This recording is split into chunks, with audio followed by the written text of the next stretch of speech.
नमस्कार दोस्तों, एक नई लर्निंग के साथ हाजिर हूँ और आज की स्टॉक स्पेसिफिक लर्निंग में हम लोग चर्चा करेंगे एक एग्रीकल्चर कंपनी को। इस पे पहले भी हमने स्टडी किया था, इस कंपनी को लेकर के। कब किया था मैं बताता हूँ आपको। शायद मैंने जून जुलाई में इस कंपनी को लेकर स्टडी किया था। मैं आपको याद दिलाऊं तो शायद हमारे चैनल पे अवेलेबल होगा। 13 जुलाई को हमने इस पे कंपनी पे स्टडी किया था।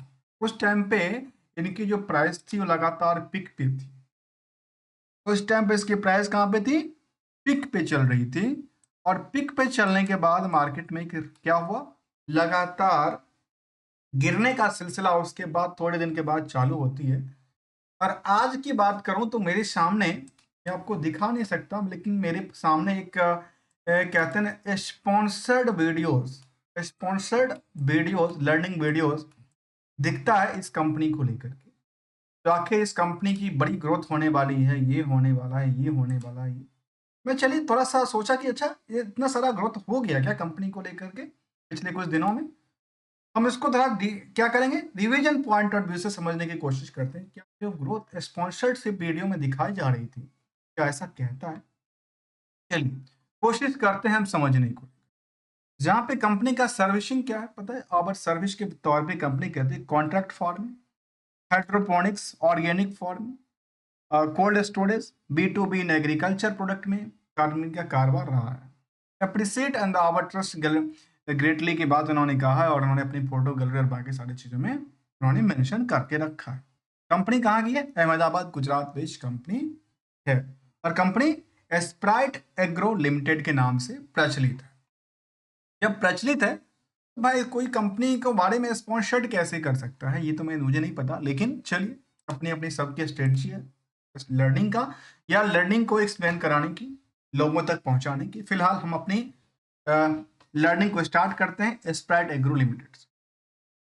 यहाँ पे देखा गया कि बुक वैल्यू कहता है ₹2.31। इंटरेंसिक वैल्यू काफी बेटर है from the book value, but current price is the जो कई किसी जमाने की बात करूं तो प्राइस कहाँ तक 89 रुपए तक गया था। वो आज भी 20 रुपए पर ट्रेड कर रहा है। अर्थात सोचने वाली बात है, तो कहाँ 89-90 रुपए, कहाँ 20 रुपए। आखिर ऐसा क्या हो गया कंपनी को? इतने पर गई और फिर वापस आ गई और फिलहाल चलने के लिए दोबारा चलती है। क्या लगता है कि इसमें क्या ऑपरेटर्स इसको गेम प्लान के थ्रू चला रहे हैं? जिस कंपनी में प्रमोटर कोई है ही नहीं। जब कोई किसी कंपनी में प्रमोटर नहीं होता तो लायबिलिटीज नहीं रहती है लोगों के पास। अब लोग अपने मन से जो पब्लिक होल्डिंग है उसको लगता है कि अच्छा हम इसको बेच सकते हैं, खरीद सकते हैं, खरीदते रहते हैं। कोई प्रमोटर कोई ऐसा दबाव तो होता नहीं है, कोई है कंप्लीटली होल्डिंग तो होती नहीं है।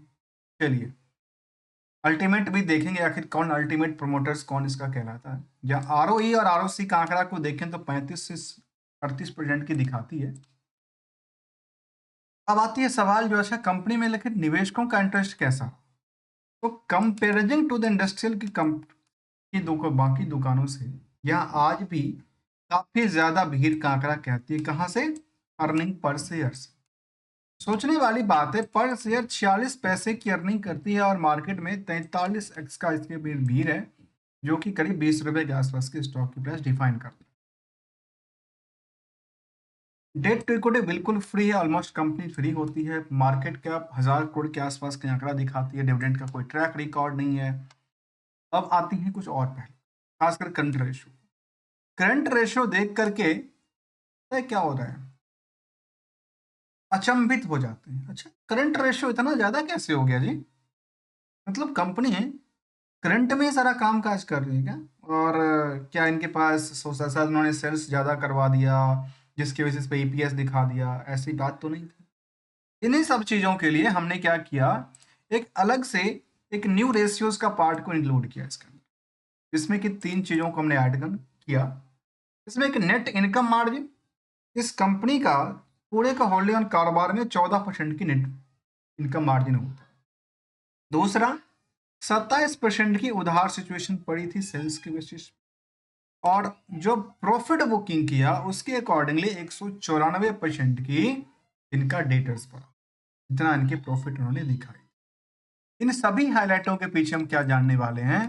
केवल हम लोग रिस्क एनालिसिस करेंगे, जिसमें कि रिस्क एनालिसिस बेसिस पे आपकी रिजल्ट का क्या पॉइंट ऑफ व्यू रहा, और रिजल्ट से रिटर्न क्या बना पा रही है, या क्या डिमांड बनी रही है, या यहाँ से लोग केवल केवल ऑपरेट करने के पॉइंट ऑफ व्यू से निकलते हैं। यदि हम इन निवेशकों की लिस्ट को देखें तो यहाँ पे कुछ बल्क डील देखने को मिल तो रही है, जो अक्टूबर के महीने में बल्क डील हुआ था। आखिर इसमें बल्क डील क्या हुआ था? एक कह सकते हैं ऑपरेटर्स थे या पार्टी थी, जिन्होंने 27 लाख शेयर को बेचने का डिसीजन लिया और 24 लाख को खरीद लिया। अल्टीमेटली क्या किया हम लोगों ने देखा इस कंपनी में, अल्टीमेटली हुआ क्या? अल्टीमेटली मतलब राउंड आउट फिगर की बात करूं तो 3 लाख शेयर को क्या किया, बेच दिया। अब ये कभी लिया होगा, कब लिया था? इनकी 4 अक्टूबर की डेटा को देखिए। इन्होंने क्या किया, बाई करे 14 लाख शेयर, लेकिन सेल कर रहा है कितना, 40 लाख शेयर। यहाँ पे कितना का अंतर हो रहा है, 26 लाख का अंतर हो रहा है। मतलब 26 दिन 29 लाख हो गया। 26 दिन 29 लाख को क्या कर रही है, बेच रही है। इससे पहले भी कुछ देखते हैं जी, ठीक है। उससे पहले देखें तो कंपनी में कभी उन्होंने लिया था क्या, ऐसा फिलहाल देखने को नजर नहीं आई। बहुत पहले लिया होगा इस कंपनी ने, और अरे 29-30 लाख शेयर को उन्होंने बेच दिया। किस रेंज पे बेचा, तो रेंज की बात कर लेते हैं, देखते हैं क्या हुआ। रेंज में देखा कि देखिए मार्केट में सेंटीमेंट क्या कह रहे हैं। यहाँ पे वॉल्यूम आई तगड़ी, और मार्केट में क्या हुआ, बिकवाली का प्रेशर बनाया गया और प्रॉफिट धीरे धीरे करके बेची गई। चलिए, यदि हम इनको जरा डीपली की तरफ मूव करें और समझने की कोशिश करें रिजल्ट पॉइंट ऑफ व्यू से, तो क्या कहें। रिजल्ट के पॉइंट ऑफ व्यू से समझ में आती है, जो कंपनी सितंबर तक की रिजल्ट अपडेट करती है, उस रिजल्ट के व्यू से हम यदि देखें तो कंपनी का सेल्स को लेकर के लगातार प्रोएक्टिवनेस रहा है। जहां 3 करोड़ हुआ करता था वहां 54 करोड़ हो जाती है। तो ये 54 करोड़ एक ही बार में नहीं हो गया, इससे पहले भी 52 करोड़ की टर्नओवर थी। केवल केवल ये देख लेना कि वाई वाई में 3 करोड़ से 54 करोड़ हो गया तो फिर गलत हो जाता, क्योंकि इसका पुराना भी तो 52 करोड़ था। और ऑपरेटिंग प्रॉफिट मार्जिन वृद्धि करती है, अच्छी बात है। इसके अलावा प्रॉफिटेबिलिटी लगातार बढ़ती जाती है, वो भी काफी अच्छी बात है। तो दोनों एंगल से इसको ये कह सकते हैं, जो फिलहाल ये top of the quarterly basis में, चाहे सेल्स का पार्ट हो as well as the profit booking का पार्ट, दोनों इज ए बेटर परफॉर्मेंस कर, ठीक है। साथ में जब ऑपरेटिंग मार्जिन को देखें, ईयरली ग्रोथ की तरफ ध्यान देंगे तो केवल और केवल पिछले साल से कंपेयर करके करेंगे तो बहुत ज्यादा खुशी हो जाएगी कि 8 करोड़ से टर्नओवर सीधे 72 करोड़ हो जाती है। लेकिन जैसे इस साल के साल से कंपेयर करें तो काफी ज्यादा प्रोएक्टिवनेस नहा रहा है, जिसके बेसिस पे जो प्रॉफिटेबिलिटी रेशियो था उसमें काफी वृद्धि दर्ज करती है। और 173 करोड़ के बेसिस पे आप यदि इसको देखेंगे including other source of income को, हमने इसके लिए क्या लिया था, एक रेशियोज लिया था जहां पे कहती कि 14% की नेट प्रॉफिट मार्जिन मानी है, नेट इनकम मार्जिन की बात हमने कहा था। कितना बनता है, 14%। चलिए, बहुत अच्छी बात, 14% की मार्जिन बना रही है। अब आती है अगली पर, जहां पे हमारे सामने कुछ और भी दिखेगा। और देखते देखते ये दिखा, जो कंपनी के पास यदि आप डेटर्स डे को लेकर के चर्चा करते हैं तो कहती है 3 महीने से ज्यादा, इसको 4 महीने मान लेते हैं। चलिए, एक सीजन का पैसा दूसरे सीजन में आती होगी, ऐसा होता है, ऐसा होता है। पता है कहाँ पे होता है? ये सबसे खास करके बात बताता हूँ, शुगर इंडस्ट्रीज के अंदर होता है। कहाँ पे होता है? शुगर इंडस्ट्रीज के अंदर होता है। यदि आप फार्मरिंग को जानते होंगे, फार्मिंग सिचुएशन को जानते होंगे, फार्मर को जानते होंगे, तो शुगर इंडस्ट्रीज में ऐसा होता है जहाँ पे आप एक सीजन में अपनी जो ईख है उसको तो बेच देते हैं, लेकिन उनका पैसा आपको मिल वाले अगले सीजन में देते हैं। ऐसा देखने को मिलता है। यहाँ पे क्या कहती है, यदि ये फार्मिंग कर रही है कंपनी, फार्मिंग करने में अगर जो कि खास करके कॉन्ट्रैक्ट फार्मिंग है, ऐसा तो उनको एडवांस मिलता होगा। एक्सपोर्ट में कुछ लेते होंगे पहले। रिटेल चेन की बात करते हैं, एग्रीकल्चर एक एरोपोनिक्स की बात करते हैं, इसमें मॉडर्न एग्रो फार्मिंग की बात करते हैं, तो भाई पैसा तो जहाँ पे किससे कहती है, ड्रोन से छिड़काव का काम भी करते हैं कीटनाशक को लेकर। इनमें तो पैसा पहले आना चाहिए था। चलिए नहीं आया कोई बात नहीं, सीजन अगले सीजन में पैसा आ रहा है, चलिए एक्सेप्ट करते हैं। अब इनकी रिस्क फैक्टर को समझते हैं, और वो रिस्क कहता है कि कंपनी में उन्होंने कैपिटल बढ़ाई। चलिए पहले कैपिटल को ले रहे हैं, 4 करोड़ कैपिटल भी ले रहे हैं, अच्छी बात है। कर्ज कोई है नहीं कंपनी के पास। जब कर्ज नहीं है तो टोटल बैलेंस शीट कितनी की बन रही है? Total liabilities part 127 crore. ठीक है, अब आते हैं दूसरे सिचुएशन। तो कंपनी के पास जो इन्वेंट्रीज था वो 5 करोड़ से ज्यादा, और जो ट्रेड रिसीवेबल की पार्ट थी वो 48 करोड़ का आंकड़ा कहती है, जबकि कैश इनके पास केवल 4 लाख रुपए पर। कैश और बैंक को मिला करके मैं बात करूं, केवल कैश की बात नहीं करूं, कैश इन हैंड की, कैश प्लस बैंक मिला करके इनके पास 4 लाख है। मार्केट में 5 करोड़ का इन्वेंट्रीज पड़ा हुआ है, और 48 करोड़ का इनका उधार पड़ा। यदि उधार के सिचुएशन से हम लोग समझें तो यहां पे हम समझते हैं 24 करोड़ के बेसिस पे कितना हो गया? सीधा सीधा 200%। 200% का रिस्क फैक्टर बना, और टाइम फ्रेम क्या था? 4 महीने की टाइम। अब आते हैं अगले पड़ाव। अगले पड़ाव में देखा गया कि कंपनी सेल्स लगातार बढ़ोतरी दर्ज करती है, प्रॉफिटेबिलिटी बराबरी दर्ज करती है, स्टॉक प्राइस सीजीआर दोनों की रफ्तार से तेज चल रही है, रिटर्न ऑन इक्विटी इनको लगातार बैकअप दे रही है। और हमने इन सभी पहलुओं की तरफ क्या देखा था? देखेंगे निवेशकों का इंटरेस्ट को लेकर के क्या चल रहा था इसमें। देखा गया कि 100% होल्डिंग पब्लिक के पास थी, और पब्लिक में जो प्लेयर यहाँ पे बार बार बेच रहे हैं, खरीद रहे हैं, उनका क्या ट्रैक रिकॉर्ड है इस कंपनी को? यदि उनकी तरफ हम देखें, आज क्या इस कंपनी में कुछ होल्डिंग कहती है? स्प्राइट होल्डिंग किस कंपनी के अंदर अपनी 4% की होल्डिंग सितंबर तक दर्ज किया। 4% से ज्यादा होल्डिंग सितंबर तक दर्ज इन्होंने किया था। लेकिन लेकिन लेकिन लेकिन जैसे ही बात आती है करंट सिचुएशन की, तो पता है क्या करते हैं? देख लेते हैं क्या हो रही है। कि जितने हम कंपनी का भी फिलहाल चर्चा कर रहे थे, हमारी कुछ हमने अभी कंपनी पे लर्निंग किया था, उस पर हमारी कुछ वीडियो को आप लोगों ने अच्छा खासा देखा होगा। हर्षित एग्रो क्या था? स्पॉन्सर्ड था। पैसा कौन बना रहा है? कोई पार्टी बना रही है। इसमें इनका काफी ज्यादा रोल रहा, लगातार buy sell buy sell buy sell करके करते रहे। जिस कंपनी की अभी फिलहाल मैं लर्निंग कर रहा हूं, जिसका नाम है स्प्राइट, उसकी डेटा को देखिए तो यहाँ पे मैंने पहले कहा था करीब 30 लाख शेयर को बेच चुके हैं। कैसे? यहाँ पे उन्होंने क्या किया? 3 लाख शेयर को बेचा अल्टीमेटली। यहाँ पे कितने बेच रहे हैं? अल्टीमेटली 26 लाख शेयर को बेच रहे हैं। कितना हुआ?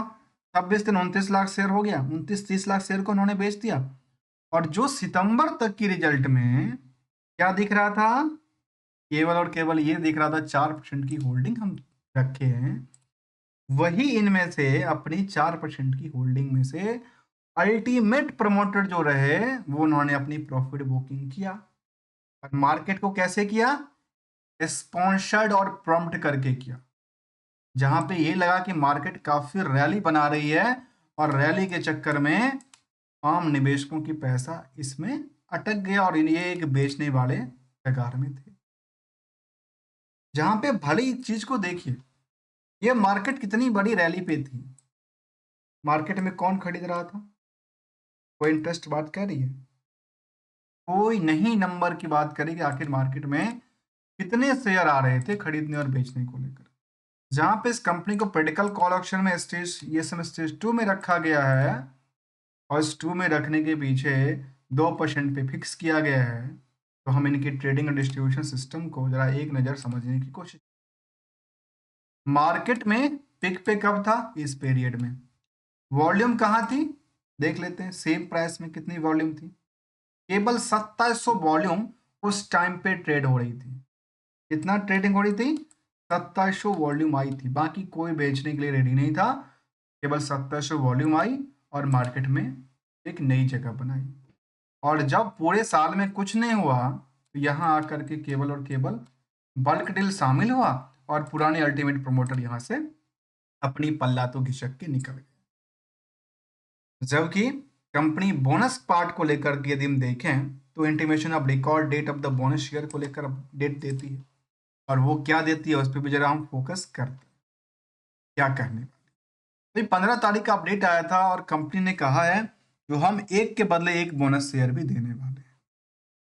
ठीक है, एक के बदले एक बोनस शेयर हम देने वाले हैं, और ऐसा उन्होंने अपनी डेटा में शामिल किया है। और इसके अलावा यदि हम यहाँ पे पॉइंट को देखें तो कंपनी राइट इशू लेके आई थी, इसी साल की बात है। कंपनी इसी साल में बोनस इशू एक बार और, मतलब कितनी ज़्यादा इनके पास रिएक्शंस हैं, पैसे हैं। मुझे ये समझ नहीं आया कि कंपनी एक ही बार में इतने सारे बोनस देते हैं। आखिर अल्टीमेट प्रमोटर कौन था जो इनको इतनी बड़ी बड़ी चीज़ें कह रहा था, बता रहा था और मार्केट में पैसे को बढ़ा रही थी। मार्केट को पैनिक करना ऊपरी सतह से, फिर निचली सतह से खरीदना, ऊपरी सतह पे आकर के प्रॉफिट धीरे धीरे करके बुकिंग करना। आजकल मार्केट की यही रैली बन गई है। पहले बड़े बड़े स्टॉक रिसर्चर एडवाइजरी देते थे, आजकल तो यूट्यूब के थ्रू सभी ने एडवाइजरी देना चालू कर दी। अच्छा, इसका ये होगा, इसका ये होगा, इसका ये होगा, इसका ये होगा, रिस्क फैक्टर को नहीं देखते। और प्रॉम्प्ट की गई चीज़ों को लेकर कई बार कुछ अच्छी चीज़ें भी, कुछ नई चीज़ें भी निकल के आती है, जहाँ पे कहती है कि डेट्स फ्री था, काम नहीं था। अच्छी खासी डिविडेंड बिल्कुल नहीं देती है, कैपिटलाइजेशन वैल्यू जो कि कैपिटलाइजेशन था वो लगातार इंक्रीज कर दी जाती है। डेटर्स डे को इम्प्रूवमेंट करती नजर आई है। जबकि हमारे साइड से कोई भी आपको ट्रेडिंग और एडवाइजरी की बात बिल्कुल शामिल नहीं है, लेकिन एक सिंपल सी गोल्डन रूल को हम लोग समझ लेते हैं, जहाँ पे क्या कहना चाहते हैं। पिछले 5 सालों में 5000% से ज़्यादा की मूव हो चुकी है इस कंपनी में। जहाँ तक यदि हम एनालिसिस की पार्ट को देखें, जब से लिस्टिंग हुआ तब से 5 साल में 7000% से ज़्यादा की मूव हुई है। गजब का रैली था कंपनी में। और रैली में कितने निवेशक थे पूरे के पूरे मार्केट में? पूरे के पूरे मार्केट में जब रैली बन रही थी तो पहले कितने निवेशक थे? 20,000 थे। आज के टाइम में कितने हैं निवेशक? 16,000 है। 16,000 निवेशक हैं। अब बीच में तो कभी 9,000 पे भी आ जाते हैं, 10,000 पे, मतलब निवेशक कई बार लंबी आती है फिर लंबी चली भी जाती है। हम इसे थोड़ा सा समझने की कोशिश करते रहते हैं। आखिर दोस्तों हम कहते हैं हमेशा जो कुछ ऐसे स्टॉक से जो कि स्पॉन्सर्ड कर दिए जाते हैं उससे थोड़ा सा बचना चाहिए। और मार्केट के इस तरह के वाले स्टॉक में जहाँ पे एक लंबी रैली आई फिर लंबी, इसमें सबसे ज़्यादा पता है क्या है? पैसे नुकसान किसके हैं? आम निवेशकों का है, जो 2 4 5 10 शेयर अपने फ्यूचरिस्टिक्स प्लान को लेकर लेते हैं और बाद में पता चलता है अरे यार हम तो उसमें चले गए। इसलिए be careful, be aware in the market. बात हमारे साइड से कोई भी ट्रेडिंग और एडवाइजरी की बात बिल्कुल शामिल नहीं होता कि आप कोई शेयर को खरीदो, रखो या होल्ड करो। सिंगल सी गोल्डन रूल हम लोग डिस्कस करते हैं, और सिंगल सी गोल्डन रूल में हम लोग को एक ही चीज़ को समझते हैं कि मार्केट में जब एंट्री कर रहे हैं तो एंट्री करने से पहले प्लानिंग करना पड़ेगा। जब हम लंबे पीरियड के लिए कर रहे हैं या शॉर्ट पीरियड के लिए कह रहे हैं। लंबे पीरियड में करते हैं तो क्या फंडामेंटली स्ट्रॉन्ग कंपनी है, क्या उसका फ्यूचरिस्टिक्स प्लान बेटर है? शॉर्ट टर्म में तो केवल ट्रेडिंग पर्पस होता है, और ट्रेडिंग पर्पस में ये देखा जाता है कि निचली जब जा रही है तुम्हारी रिस्क फैक्टर के अकॉर्डिंग तो रिस्क ऐसे निकालना पड़ेगा, जब प्रॉफिट हो रही है तो उसको बुक करके पार्ट बाय पार्ट घर लेके आना पड़ेगा। यही सिंपल सी बात। और इसको हम गोल्डन रूल कहते हैं क्योंकि मार्केट में सिंगल सी गोल्डन रूल, सबको प्रॉफिट ही चाहिए। और सोचने वाली बात है जहाँ पे यहाँ पे किसको प्रॉफिट आया किसको नुकसान हुआ, एक बड़ी चिंता की बात भी होती रहती है। कई बार कुछ अच्छी बात पैसे भी लेके निकल जाते हैं। मिलेंगे कुछ नई स्टडी के साथ, तब तक के लिए thank you so much for and watching here दोस्तों।